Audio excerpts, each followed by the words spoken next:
네, 여러분 이튿날 오신 여러분 환영합니다. 둘째 날이 중요한 것 같아요. 첫날은 강요하면 어쩔 수 없이 올 수 있거든요.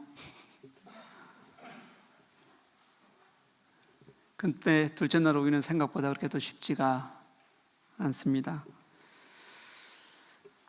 저는 여러분이 우리 교회의 말씀과 기도가 회복되는 공동체의 여러분이 긍정적인 영향력이 되었으면 좋겠어요.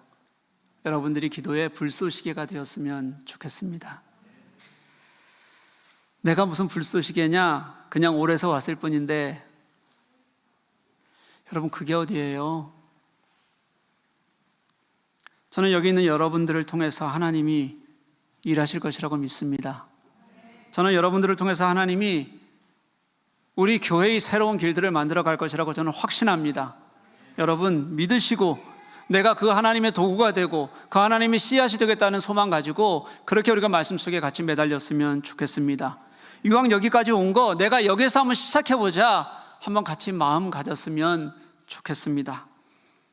기왕 왔으면요 여러분 가능한 한 앞자리 먼저 차지하려고 애썼으면 좋겠고요, 그리고 앞자리에 왔으면 내가 온 마음 다해 하나님 찬양하려고 그렇게 애썼으면 좋겠고요, 말씀에 집중했으면 좋겠고 같이 기도하기 위해서 그렇게 마음 썼으면 좋겠습니다. 나를 사용하실 하나님이 분명히 계시는데 내가 나를 사용하실 하나님께 한번 나를 좀 맡겨보고 드려보고 그리고 경험해보자. 이건 내가 하는 일이 아니라 하나님께서 하시는 일이다. 좀 그렇게 우리가 좀 믿고 그렇게 시작해보자는 거예요. 내가 우리 교회의 다시 시작하는 영성의 씨앗이 되어보자. 하나님이 나를 그렇게 사용하실 거다. 지금까지 내가 그게 어떤 거였는지 경험 못 해보신 분들도 괜찮아요. 지금까지 내가 그런 게 무엇인지 그냥 우리 교회 다니다 보니까 너무 조용하기만 하고 아무것도 보지 못해서 그게 뭔지 몰라도 괜찮아요. 오늘 시작해서 내가 주님을 한번 경험해 보겠다는 마음을 가지고 그렇게 여러분들 함께 참여하셨으면 좋겠어요. 오늘 우리가 본문에 보았던 이 본문에 묘사된 이 예루살렘의 백성들이 그런 마음을 가진 사람들이었습니다. 그들이 처음 말씀 앞에 서면서부터 그게 무슨 말씀인지 그게 무슨 의미인지 제대로 알기나 했겠습니까? 그렇기가 굉장히 어려웠을 거예요. 그들은 한동안 말씀 없이 살았거든요. 말씀이 무엇인지 제대로 알기 어려운 상황에서 살았어요. 바벨론으로 갔는데 바벨론에서 있었던 하나님의 말씀이라는 것이 쪽복음 같은 거여서 그렇게 완전한 하나님의 말씀을 깨닫지 못했어요. 그래서 그들이 스스로 하나님의 말씀이 무엇인지를 스스로 찾기 시작했고 스스로 편찬하기 시작했고 하나님의 말씀을 배우기 위해서 바벨론에서 애썼던 사람들이에요. 그들이 돌아와서 진짜 하나님의 말씀을 모세오경이라는 율법 말씀을 그들이 처음 다시 한번 접하게 된 거예요. 그 전에 여러분들 오늘 에스라가 읽었던 이 말씀들을 그들이 바벨론에서 읽지를 못했어요. 그런 사람들이 어떻게 그 말씀이 제대로 이해가 됐겠어요? 제대로 될 리가 없는 거죠. 그들에게 있었던 것은 단 하나였습니다. 하나님을 향한 마음, 우리가 하나님의 진짜 말씀을 다시 한번 읽고자 하는 하나님에 대한 기대, 그거 하나 가지고 그들은 모여들었던 거예요. 그런 그들이 스스로 나와왔고요, 그리고 말씀을 읽어주기를 원했기 때문에 그래서 그들이 하나님 앞에서 그들은 변화되는 그런 하나님의 말씀을 경험하는 사람들이 될 수 있었다는 겁니다. 그들이 그런 마음이 있었으니까 오늘 말씀에 나오는 이 백성들은 스스로 말씀 앞에 나아가는 내가 주체적인 그런 주인공이 되어서 우리에게 말씀을 주십시오라고 그렇게 매달리는 사람들이었을 뿐만 아니라요, 또 그 말씀이 나중에는 그들에게 깨달아지고 알아지고 그래서 그 말씀에 순종하는 그런 사람들로, 자발적인 순종하는 사람들로 바뀔 수가 있었다는 거예요. 말씀 앞에 나아갈 때는 마음만 있었는데, 그 마음에 매달리고 싶어하는 마음이 있었는데 말씀이 그들 속에서 일하고 시작하니까 그들에게 뜨거운 은혜가 경험되어지고 결국 말씀을 순종하는 사람으로 그렇게 그들이 바뀌고 변화되더라는 거예요. 여러분, 마음이 있으면 바뀌어요. 내가 하나님 앞에 하겠다고 결단하면 내 속에 있는 것들이 처음에는 수동적이었다가 나는 안 된다고 생각했다가 바뀌게 돼요. 주체적이 되게 되고요, 역사가 만들어지고요, 그렇게 얻는 은혜는 결국 주 안에서 감격하며 살게 되는 나의 삶을 바꾸는 역사가 된다는 것을 여러분 믿으셨으면 좋겠어요. 여러분 삶이 어떻게 될지 누가 알아요? 여러분 삶이 하나님께서 정말 뜨겁게 사용하실지 여러분 어떻게 압니까? 나를 안 되는 사람으로 가둬두지 마셔요. 제쳐두지 마십시오. 내가 안 된다고 스스로 그렇게 말하지 말았으면 좋겠어요. 나는 성격 때문에 안 돼. 나는 이것 때문에 안 돼. 나는 뭐 그런 걸 경험해 본 적이 없어. 여러분 그런데 자신을 가둬두지 마셔요. 그러지 말고요. 그렇게 생각하지 말고 오늘 이 시간부터 하나님이 나를 사용하셔서 변화시키시고 역사하실 것이다라는 믿음 안에 서시는 그런 저와 여러분들 되시기를 간절히 소망합니다. 저는요, 우리 교회 공동체가 오늘 이스라엘 백성들처럼 이런 공동체가 되었으면 좋겠어요. 어제도 말씀드렸다시피 여러분들이 제게 무엇인가 요구할 수 있었으면 좋겠어요. 늘 우리 교회는 뭐가 부족하다고, 그래서 이것을 좀 하고 싶다고, 그래서 이 안에서 우리가 더 좀 깨어나야 한다고 제게 와서 요구했으면 좋겠어요. 그렇게 같이 참여하고 같이 기쁨으로 나눌 수 있는 그런 공동체가 됐으면 좋겠습니다. 어렵겠죠? 제가 워낙 많이 하려고 하니까 어렵겠죠? 아니에요? 할 수 있습니까? 되었으면 좋겠어요.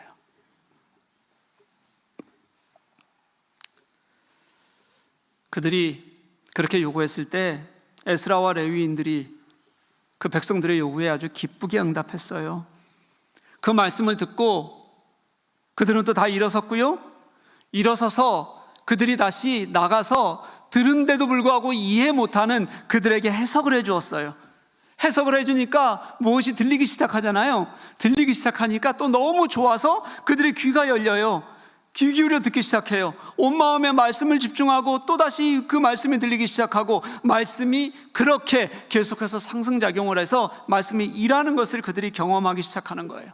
여러분, 그랬더니 얼마나 놀라운 역사가 일어나는지 오늘 본문 말씀에서 보시잖아요.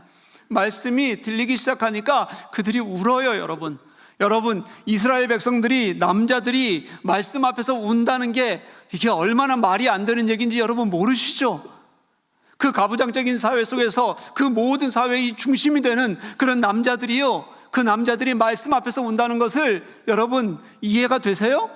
여러분, 우리가 지금 감동해서 우는 것과는 전혀 말이 안 되는 그런 거예요. 근데 그들이 다 울기 시작했다고요. 얼마나 울었는지 에스라와 그 사람들이 뭐라고 얘기했냐면, 오늘은 성일이다, 기쁜 날이다, 그러니까 우리가 울지 말고 같이 기뻐해야 된다. 그랬더니 그들이 또 울다가 말고 또 웃어요. 그리고 그 기쁨을 같이 나누는 거예요. 여러분, 그 후에요, 그 성경 말씀에서 들었던 것들을 보니까 초막을 지으라고 하셨어요, 말씀에. 그러니까 들에 나가서 나무를 가져다가 그들이 그 날짜에 맞춰서 또 초막을 지었어요. 그리고 금식합니다, 기도합니다. 그리고 나서 그들이 했던 일이 무엇이냐면, 어떻게 우리가 하나님의 백성으로 살아야 할지 그것을 듣고 고민하다가 실천한 목록들을 다 적기 시작해요. 우리가 다시 하나님 앞에서 이렇게 약속합니다. 하나님의 약속대로 살겠습니다. 그렇게 적고 그것을 지키겠다고 서로가 결단하고 그것을 가지고 약속 도장을 꽝 찍은 후에 그것을 지켜나가는 그런 일들이 계속해서 지금 느헤미야 뒤쪽에서 계속해서 벌어지는 역사들이에요. 여러분, 우리가 오늘 읽은 이 백성들의 특징이 뭐냐면요, 들을 준비가 되어져 있었다는 거예요. 이게 가장 먼저였어요. 들을 준비가 되어져 있었던 사람들이 그걸 들으며 말씀을 깨달았을 때 그 말씀에 순종하는 사람들이 되어졌다는 뜻입니다. 그 백성들의 마음을 추동해내고 그들의 삶을 추동해낸 것은 이 율법책, 그냥 덩그러니 있는 말씀 자체가 아니라 이 살아있는 말씀에 대한 기대였어요. 마음이었어요. 경외하는 마음이었어요. 그리고 그 말씀을 깨달았을 때 그들의 삶이 변화되게 되었어요. 깨달았을 때 그들에게 말씀이 살아 역사하는 것을 같이 경험하게 되었다는 뜻입니다. 오늘 원래 이야기의 구조가 이래요. 처음에는요, 에스라가 새벽부터 계속해서 말씀을 읽었을 때, 그 말씀을 읽었을 때 처음부터 그들에게 반응이 있었던 게 원래는 아니에요. 여러분, 이 구조를 살펴보면 순서가 그래요. 도통 아마 이해할 수 없었을지도 몰라요. 이해할 수 없으니까 답답했을 거 아니에요? 이 답답한 마음을 가지면서 듣는데 그래도 하나님의 말씀을 듣기 위해서 일어섰어요. 그리고 하나님의 말씀을 듣기 시작하는데 이 답답한 마음에 이 레위인들이 이 말씀을 그들의 언어로 다시 설명해주고 하나님의 말씀을 다시 깨달아 줄 수 있도록 그렇게 이해해주게 하고 깨달아지니까 그때 변화가 일어나기 시작했다는 거예요. 실제적으로 여러분 보면 이 이야기의 흐름은요, 우리가 오늘 읽었던 본문을 중심으로 완전히 달라지는 겁니다. 앞에서는 말씀 앞에 서려고 하는 간절함이 있었다면요, 오늘 말씀 뒷부분은 이제 진짜 말씀에 반응하는 사람들의 모습이 어떤 것인지가 오늘 말씀의 뒷부분에 나오게 되는 거예요. 이 확 변하게 된 그 기준이 뭐였냐면, 그 경계가 뭐였냐면 깨달음입니다. 말씀이 내 속에서 깨달아질 때 그들에게 감격이 일어나기 시작했고요, 계속 이어지는 반응이 생겼고요, 그 반응에 따라서 그들이 무엇인가 하려고 했을 때 하나님의 역사가 그들을 공동체에 삼기게 되는 놀라운 은혜를 그들이 경험하게 되었다는 겁니다. 사랑하는 교우 여러분, 그게 깨달음이에요. 여러분, 말씀을 깨닫는 것은요, 하나님이 내게 무엇인지, 뭐라고 말씀하시고자 하는지를 듣기를 원하는 거고요, 느끼는 거고요, 이것이 진짜 내 안에서 사라지기를 원하는 마음으로 하나님의 말씀을 갈망하는 거예요. 그때 진짜 그리스도인들의 마음이 생긴단 말이에요. 그때 우리 그리스도인들의 역사가 생기기 시작하고요, 주님이 내 안에서 어떻게 일하시는지를 우리가 진짜 경험할 수 있게 된다는 거예요. 그게 지금 느헤미야서의 우리가 읽어가는 백성들의 모습이에요. 저는 우리가 말씀을 깨닫고 느끼면서 얼마나 말씀 속에 우리가 빠져들었는지 한번 좀 돌아볼 때가 되었다고 생각해요. 이들이 느끼는 이 감정이, 이들이 이것을 말씀을 잘 해석하고 들으려고 하고 그때 이들이 이것을 깨달았을 때 흘리는 눈물이, 저는 상상을 할 때마다 와, 이런 일들이 벌어질 수 있구나라는 게 얼마나 감동적으로 보이는지 몰라요. 이들이 흘렸던 이 눈물을 보면 두 가지의 의미가 있었을 거예요. 하나는 애통함이었을 겁니다. 말씀을 들었는데 그 말씀이 다시 깨달아지기 시작하니까요, 내 속에 있는 것들이 보여지는 거죠. 내 속이 얼마나 악한지도 보게 되고요, 우리가 얼마나 하나님 앞에서 못났는지도 보게 되고요. 그래서 그들이 그 다음으로 넘어가면 그들이 가장 먼저 했던 일이 하나님 앞에서 자복하고 회개하는 일이었거든요. 그런 눈물이 하나였을 거고요, 이 눈물은 똑같이 무엇과 연결되냐면, 이런 우리들을 사랑하셔서 지금 그들에게는 다시 예루살렘으로 돌아오게 하신 하나님, 그들을 사랑하셔서 다시 예루살렘에서 말씀을 듣게 하시는 하나님, 그 하나님이 얼마나 크신 분이신지, 얼마나 큰 사랑과 은혜의 하나님이신지를 그들은 경험할 수 있게 되었다는 거예요. 그런 깨달음의 의미가 그들에게는 너무 컸어요. 말씀이 내게 나의 말씀이 되었을 때, 말씀이 진짜 하나님의 말씀으로 우리들에게 깨달아졌을 때 흘리는 감동이 그들에게 넘쳐 있었다는 거예요. 여러분, 우리가 가지고 있는 문제가 이거예요. 우리는 말씀을 그렇게 들어도 이 말씀이 내 속에 살아서 나를 감동시키는 감동이 사라지고 있어요.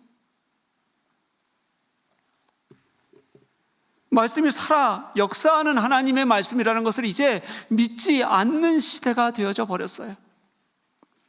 어제 읽은 말씀 다시 한번 또 읽을게요. 모든 성경은 하나님의 감동으로 된 것으로 교훈과 책망과 바르게 함과 의로 교육하기에 유익하니, 어제는 제가 책망하고 바르게 하고 의로 교육하는 하나님의 말씀이라고 얘기했어요. 근데 그 앞에 말씀이 뭐냐면 모든 성경은 하나님의 감동으로 된 것이다, 이렇게 말씀하고 있잖아요.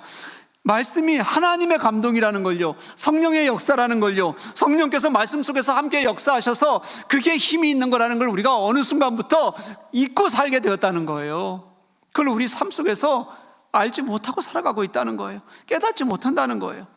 히브리서 4장 12절 말씀, 어제 읽었던 말씀 또다시 한번 제가 읽을게요. 하나님의 말씀은 살아있고 활력이 있어 좌우의 날선 어떤 것보다도 예리하여 혼과 영과 및 관절과 골수를 찔러 쪼개기까지 하며 또 마음의 생각과 뜻을 판단하시나니, 말씀이 내 속에서 내 폐부를 건들고요, 상처를 내고 싸매고 회복시키시는 역사가 있다는 걸 우리가 깨닫지 못하고 살아가고 있다는 거예요. 여러분, 사랑하는 교회 여러분,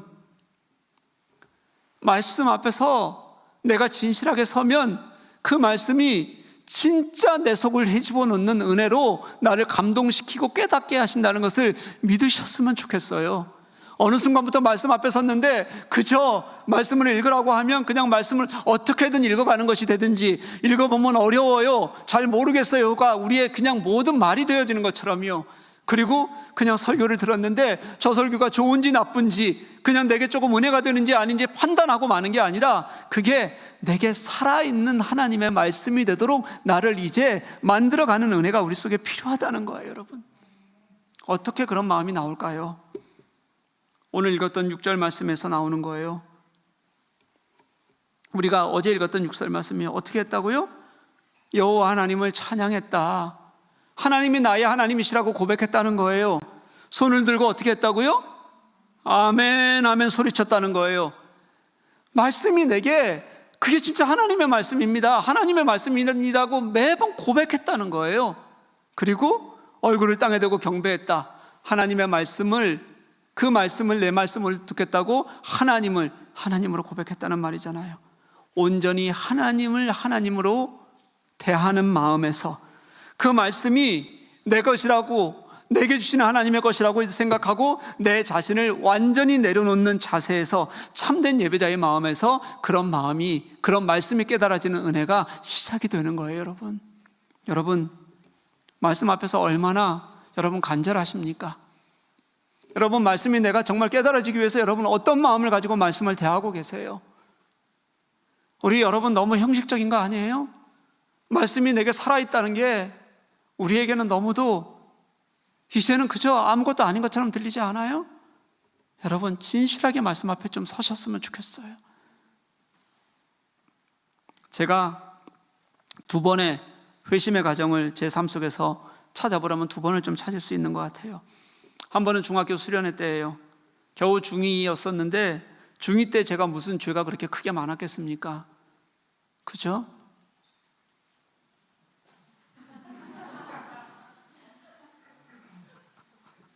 그렇죠? 네. 제가 무슨 죄가 있었겠어요? 그 중2 때 말씀을 듣고 기도를 하는데 정말 하나님이 저한테 왜 그러시는지, 제가 그렇게 죄가 많은 사람이라는 것을 그때 처음 알았어요.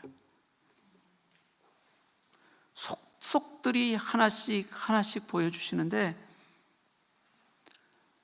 정말 제가 알지 못했던, 죄라고 여기지 않았던 것들까지도 하나님이 다 기억나게 하시고 생각나게 하시고 필름처럼 제게 그렇게 보여주셨어요.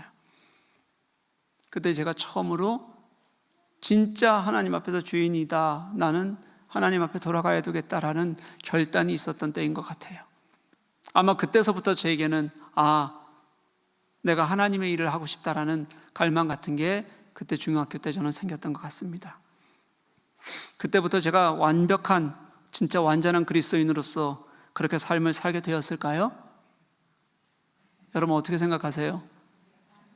아니겠죠. 똑같이 죄를 짓는 중2 그 삶을 고스란히 살았어요. 그때는 그냥 교회가 좋았고, 교회만 좋았겠어요? 또 좋은 게 또 하나 있었어요. 뭐가 좋았을까요? 네? 관심이요? 간식이요? 그때 간식 많이 줬나 교회에서? 아니요, 또 좋은 게 하나 있었는데 교회 누나들이 좋았어요. 근데 우리 교회는 교회 누나들이 많아서 교회 누나들이 좋았고, 제게 그 이후에 아무런 변화도 일어나지 않았어요. 그죠? 그때 그런 일이 있었지라는 것들이 제 신앙을 조금 살아가는데 기억하게 하는 도움이 되었을 뿐이에요.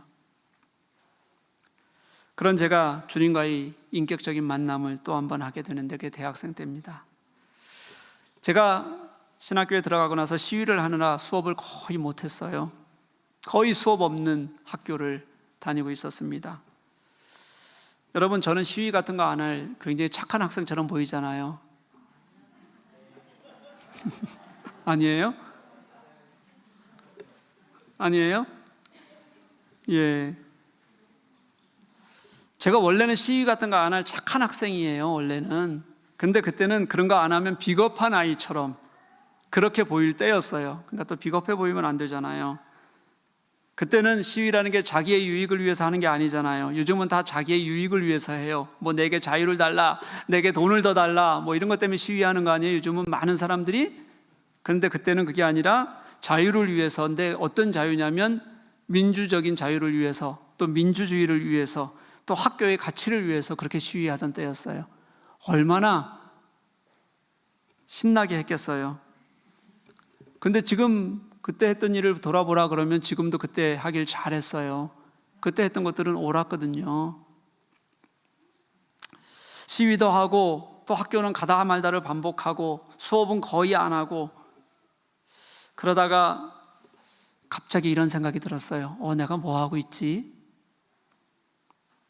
좋은 일 하는 거 맞거든요. 해야 될 일 하는 거 맞거든요. 그런데 갑자기 이런 생각이 들었어요. 내가 만나려고 하는 주님을 나는 만나려고 노력하고 있는 건가? 했더니 내가 처음에 신학교에 갈 때는 주님 만나러 갔거든요. 주님 더 알고 싶어서 갔거든요. 그게 제 목적이었거든요. 근데 그걸 하는 동안 제가 주님을 안 만나고 있다는 것을 깨닫게 됐어요. 거기에 빠져 있었어요. 신났거든요. 그래서 제가 안 되겠다. 왜 주님이 시위 현장에만 있는 건 아니지? 그게 아닐 텐데 하는 마음이 들어서 그때부터 혼자 말씀을 듣기 시작했어요. 말씀을 펴고 혼자 공부를 하기 시작했어요. 그렇게 말씀을 읽어나가고, 말씀을 연구해 나가고, 혼자 말씀 속에서 같이 주님을 만나가는데, 그러면 제가 시위는 그만뒀겠어요, 여러분? 같이 했어요. 같이 했는데 말씀으로 반은 돌아갔다는 뜻이에요. 그렇게 말씀 속에서 주님을 찾고 말씀 속에서 은혜를 받으려고 하는데, 그러다가 정말 제가 말씀을 읽는 중에 주님께서 제게 가슴 때리는 은혜를 허락하여 주셨어요. 그때 특별히 어떤 말씀 하나가 제게 들어왔던 것이 아니라요, 말씀을 읽는데 그 순간 어느 순간부터 그 말씀이 하나님의 말씀으로 들리기 시작한 거예요. 제가 그런 은혜를 지금까지 경험해 본 적이 없었거든요. 제가 말씀이 살아서 역사하는 것 같이 제 마음을 흔들어내는 은혜를 제가 경험해 본 적이 없었어요. 그런데 그때 처음으로 말씀이 살아서 내게 말씀하시고 이것이 역사하는 감동이 있는 말씀이라는 것을, 그게 어떤 구절을 통해서가 아니라 그냥 말씀을 읽는 족족히 그게 하나님이 역사하신다는 것을 경험하게 해주셨어요. 그냥 내게 꽂힌 것이 아니라 깨달아지고 느껴지고 감동이 되는데, 이게 어떻게 말로 표현할 수 없는 그런 은혜를 경험하게 되고요. 그 이후부터 저는 단 한 번도 하나님의 말씀에 대해서 회의를 갖거나, 그리고 이 말씀이 이해가 되지 않은 적은 있어도 말씀의 은혜를 경험하지 않고 그저 이것은 잘못된 것이라고 생각해 본 적이 단 한 번도 없어요. 모든 하나님의 말씀 안에서 찾아가려는 노력이 있고, 그 안에 하나님의 뜻이 있고, 하나님의 말씀 속에서 우리들에게 하고자 싶어 하시는 말씀이 있다는 것을 그때 저는 처음으로 깨닫고, 그때 인격적으로 주님을 만나는 은혜를 경험하게 됐어요. 저는 그때의 감격과 은혜를 지금도 잊지 못해요. 그렇다고 해서 그때 제가 다 알았다는 것이 아니에요. 환상으로 모든 것을 알게 하시는 그 놀라운 은혜 하나님께서 제게 주시지 않으셨어요. 그래서 제가 무엇을 보면 남들보다 더 빨리 캐치해지는 그런 은혜가 있는 게 아니에요. 그때부터 하나하나 말씀에 매이게 되고요, 말씀이 깨달아지고요, 말씀이 내게 역사하시는 은혜를, 말씀이 제게 말씀하시는 은혜를 제가 경험하게 되었다는 거예요. 그 말씀을 지금도 깨달아가요. 그 말씀이 제게도 어떻게 말씀하실지 지금도 늘 기대해요.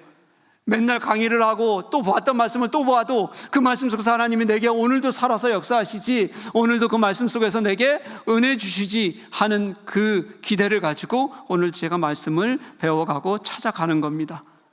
저는 그 말씀 속에서 저를 깨달아가게 하시는 은혜를, 그걸 가지고 지금까지 버티고 살아가는 거예요. 제게 무슨 은사가 있어요? 제게 무슨 큰 능력이 있습니까? 저는 그런 게 없는 사람이에요. 저는 어떤 영적 은사를 가지고 여러분들을 낫게 할 수도 없어요. 여러분들에게 제가 줄 수 있는 어떤 초자연적인 은혜들이 저는 없어요. 그럼에도 불구하고 제가 여러분들에게 늘 분명한 확신을 가지고 여러분들에게 이야기하고 설교하고 확신 속에서 여러분들에게 메시지를 전할 수 있는 유일한 게 저는 이 말씀 하나예요. 근데 그게 힘이 있어서요, 이 말씀을 갖고 여러분들에게 도전할 수도 있고, 여러분들에게 제가 정말 분명하게 여러분들을 그렇게 세우려고 애쓸 수 있다는 거예요. 사랑하는 교회 여러분, 말씀을 깨달아야 합니다. 말씀에 매달려 보셔요. 좀 진심으로 매달려 보세요. 말씀이 내게 살아있게, 하나님 제가 아멘으로 응답하겠어요. 하나님 그 아멘 속에서 주님 만나겠어요. 살아있는 말씀이 내게 어떻게 크게 역사하시는지 하나님 보고 싶어요. 여러분, 그렇게 주님 앞에 매달리는 그런 간절함이 여러분들에게 좀 있었으면 좋겠어요.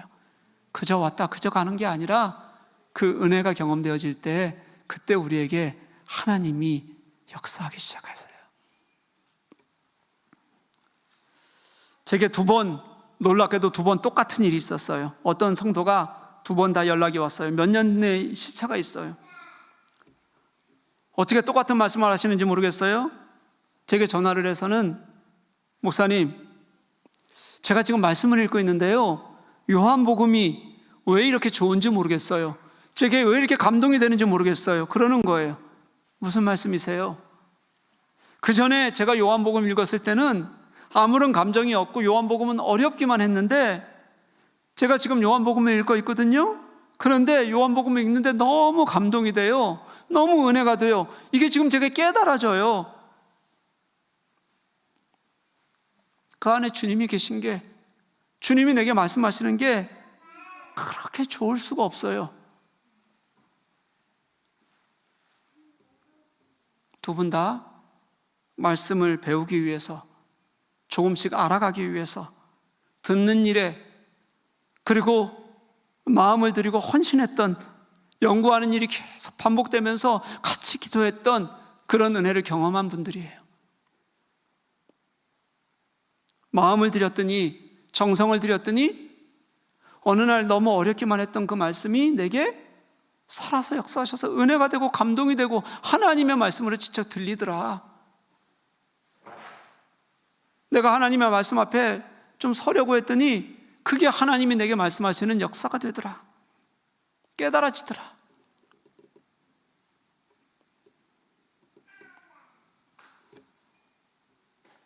여러분,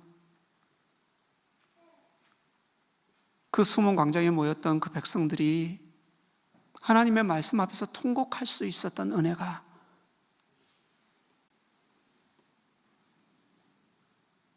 우리가 좀 들어야겠습니다. 읽어주십시오. 우리가 좀 들어야 되겠습니다. 좀 읽어주십시오. 제가 잘 모르겠으니까 좀 해석해 주십시오. 내가 좀 깨달아야겠습니다. 좀 해석해 주십시오. 이렇게 주님 앞에, 말씀 앞에 갈망하는 마음이 있을 때 그 역사가 일어난 거예요. 우리는 안 하려고 해요. 안 하는데 어떻게 채워지겠어요? 안 채워지니까 안 되는 거라 그래요. 기도 없이 하려다가 안 되고, 말씀 없이 하려다가 안 되고, 제가 늘 얘기하면 뭐라고 얘기하냐면 늘 집에서 한다 그래요. 근데 여러분, 목사인 저도 집에서 잘 안 될 때가 많아요. 전 서재에 박혀서 말씀만 듣는데 그럴 때도 교회에서 기도할 때가 더 큰 은혜가 되고 함께 기도할 때가 더 큰 능력이 될 때가 저에게도 많아요. 같이 찬양할 때 드는 감동이 제게 훨씬 클 때가 훨씬 많아요. 목사인 저도 잘 안 되는 일이 많은데 제가 한 3번 정도 집에서 예배를 집에서 드려봤더니 저도 조금씩 흐트러지는 걸 저도 느끼겠어요. 근데 여러분이 잘 되겠습니까? 예배에 목숨 건다고 늘 얘기하는 저도 조금씩 흐트러지는데 여러분이 잘 되겠어요? 잘 된다고 착각하는 거예요. 제가 양육을 해보면 알아요. 그렇게 제가 왜 안 하는데요? 저 집에서 말씀도 읽고 그리고 저 다 해요. 그렇게 말씀하셨던 분들이, 그렇게 열심히 하셨던 분들이 양육을 해보면, 양육할 때 제가 요구하고 우리 같이 해나가야 되고 그런 것들에 10분의 1이라도 집에서 하기가 너무 어렵다는 것을 그때 경험하게 돼요. 양육 끝났잖아요? 양육할 때까지만 해도 그렇게 좋아요. 저랑 일주일에 한 번 만나고 그리고 숙제하고 그러면 진짜 좋아요 라고 말해도 되죠? 예, 좋아요. 근데 여러분 진짜예요. 이거 그렇게 제자훈련 1년 했잖아요. 끝날 때 전부 뭐라 그러는 줄 알아요? 이제 사역훈련 가야지. 근데 제자훈련하고 사역훈련 할 때 보통 우리가 2개월 쉬어요. 2개월 동안 뭐 하는 줄 알아요? 또 쉬어요, 집에서. 그래서 사역훈련 시작할 때쯤 됐을 때 뭐라 그러는 줄 알아요? 힘들어서 못할 것 같은데요가 반이에요. 여러분, 집에서 하긴 뭐래요? 하시는 분도 있을 거예요. 근데 그게 내가 나의 만족을 채울 만큼 하는 걸로 주님 갈망하고 기대하는 거 없이 어려워요, 여러분.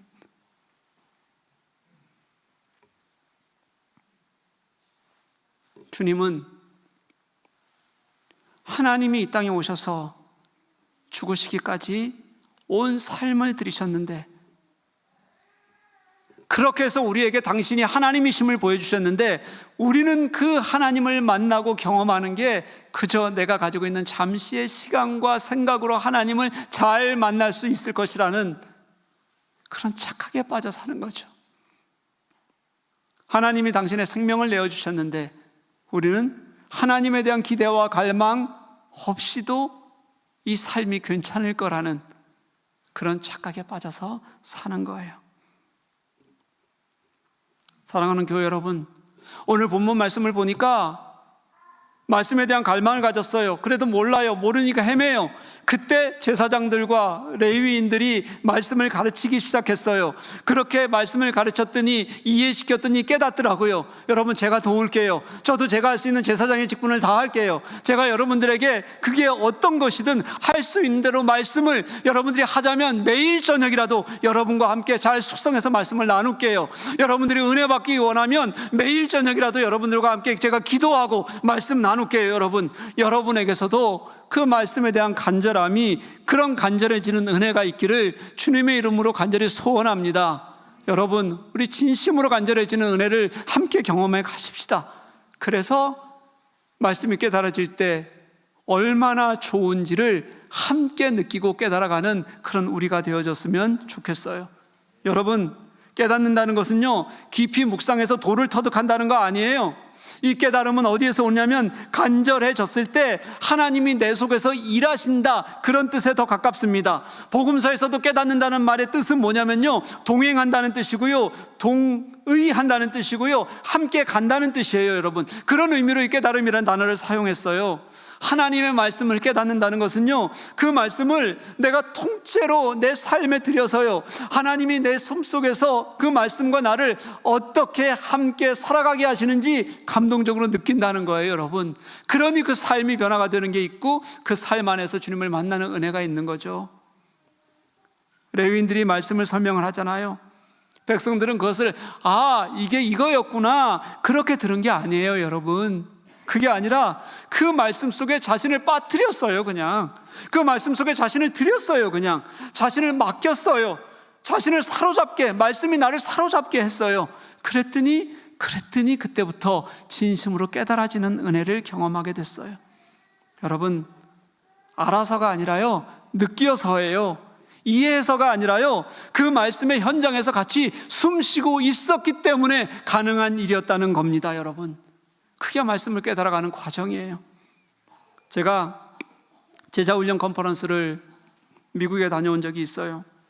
그때 이런 간증을 제가 들었어요.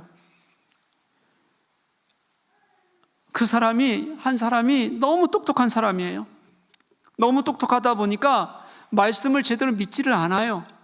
그래서 그 말씀을 그냥 늘 자기가 연구하고 보고 해석해야지만, 그래야지만 그 중에서 이해되는 것만 받아들이는 그런 사람이었어요. 그런 사람이 제자훈련을 시작했어요. 그런 사람 데리고 목사가 제자훈련을 했으니 그 목사가 어려웠겠어요? 쉬웠겠어요? 어렵겠죠. 너무 힘이 들었다는 거예요. 본인도 힘들고 목사도 힘들고, 말씀을 그렇게 이해하려고 하니까 매일 말씀 갖고 그냥 싸웠다는 거예요. 그래도 끝까지 포기하지 않고, 누가 포기하지 않았던 것인지는 모르겠어요. 그 사람이 포기하지 않았던 건지 목사가 포기하지 않았던 건지는 모르겠는데, 어쨌든 포기하지 않고 끝까지 갔어요. 근데 제자훈련을 하면서 말씀을 어느 날 같이 읽어나가다가 그 목석같이 차가운 이성주의자가 자신이 너무 눈물을 펑펑 흘렸다는 거예요. 그러면서 그가 이런 고백을 했어요. 목사님, 말씀이 깨달아져요. 예전에는 저는 말씀을 보면 그 구절구절이 다 의문이 들었어요. 이거 왜 이러지? 이 말씀이 맞나? 그런데 이제는 의문이 아니라 그 말씀에서 의미가 느껴져요. 그 말씀에서 하나님이 말씀하시는 게 깨달아져요. 제가 언제 어디에서 이런 말씀의 경험을 한 적이 없는데 말씀 속에서 하나님이 그렇게 나를 사랑하고 계신다는 것이 느껴져서 미치겠어요. 같이 했던 목사님이 그래요. 그리고 나서 그가 말씀을 읽기 시작하고 말씀을 해석해내는데 이전의 해석이 아니라는 거예요.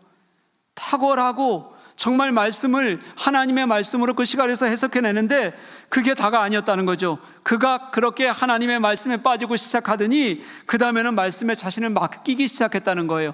말씀이 자신을 사로잡기 시작하니까 그냥 자신을 둘 수가 없었다는 거예요. 그러니 그 전까지는 말 잘하고 교회를 이성적으로 잘 섬기는 사람이었다면 그때부터 그가 정말 하나님의 사람으로 삶이 변화되고 깨어지고 그 말씀 속에서 자신을 변화시켜가는 그런 사람으로 그렇게 바뀌게 되더라는 거예요. 여러분, 그게 말씀의 능력인 걸 믿으십니까? 그게 말씀을 깨달아 아는 사람들에게 주시는 하나님의 은혜인 걸 여러분 아세요? 여러분이 아무리 이성적인 사람이라도, 그리고 여러분들이 어떤 마음을 가진 사람이라도 하나님이 바꾸겠다고 말씀하시면, 하나님이 바꾸겠다고 결정하시면 여러분 바꿔낼 거예요.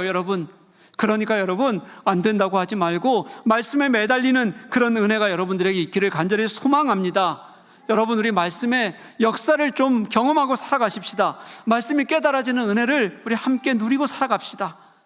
간절해져야, 정말 주님 앞에 우리가 너무 간절해져야 그때부터 말씀이 깨달아져요. 정말 간절하게 매달려야 말씀이 우리들에게 역사하시는 것을 알게 돼요. 여러분, 그때 우리 속에 하나님의 사람으로서의 은혜를 경험하게 될 거라고 저는 믿습니다. 여러분, 그만큼 시간을 들이세요. 정성을 들이세요. 마음을 들이세요. 내가 조금 한 시간이라도 내가 진짜 주님 앞에 나와 있을 때는, 내가 주님의 말씀을 들고 섰을 때는 그게 하나님께서 내게 어떻게 일하시는 하나님이신지를 경험하면서 살았으면 좋겠어요. 그렇게 말씀의 은혜를 경험할 때 우리는 변하게 될 거예요. 여러분, 오늘 여러분이 서 있는 이 현장이 말씀의 현장인 거 믿으세요? 여러분 속에서 말씀이 일하실 거라고 여러분 확신하십니까? 여러분, 이 속에서 여러분 정말 변하고 싶은 마음이 있으세요? 여러분, 매일매일 간절하게 한번 말씀 속에 여러분들 들여보십시오. 그리고 그 말씀이 나를 살게 하겠다고 그렇게 들여보셔요. 루터가 로마서 말씀을 통해서 하나님을 온전히 경험했던 것처럼 그게 종교개혁을 일으킬 수 있는 가장 큰 도구가 되었어요. 불씨가 되었어요. 수많은 믿음의 선조들이 말씀 앞에서 하나님을 경험했더니 그들이 놀라운 하나님의 은혜로 그들이 변화되더라. 그게 다 말씀이 깨달아지는 은혜 때문이었다는 거예요. 말씀이 깨달아지면 분명히 여러분 하나님 앞에서 반응하게 될 거예요. 그리고 하나님이 우리 속에서 어떻게 일하시는지를 더 보고 싶어질 겁니다. 여러분, 모든 눈물과 기쁨과 순종의 역사는 말씀을 통해서 깊이 일어나게 돼요.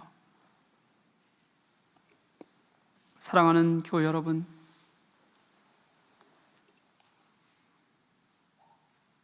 하나님이 내 속에 계시면 그 하나님이 내 속에서 일하시면 그렇게 행복할 수가 없어요. 하나님이 나를 사로잡기 시작하면 그게 어떤 것도 넘어서는 하나님의 깊은 은혜가 되는 것을 우리가 경험할 수 있게 돼요. 여러분, 그게 말씀에서부터 시작된다고, 말씀 앞에서 하나님께서 내게 분명히 일하실 거라고 믿고 깨닫고 감동하고 은혜를 경험하고 살아가는, 기왕 말씀 앞에 섰으니까요, 그 은혜가 내 것이 되게 하자고, 그것으로 내가 오늘도 분명하게 하나님을 믿고 경험하고 살아가자고 그렇게 고백하는 저와 여러분 될 수 있기를 주님의 이름으로 간절히 소망합니다.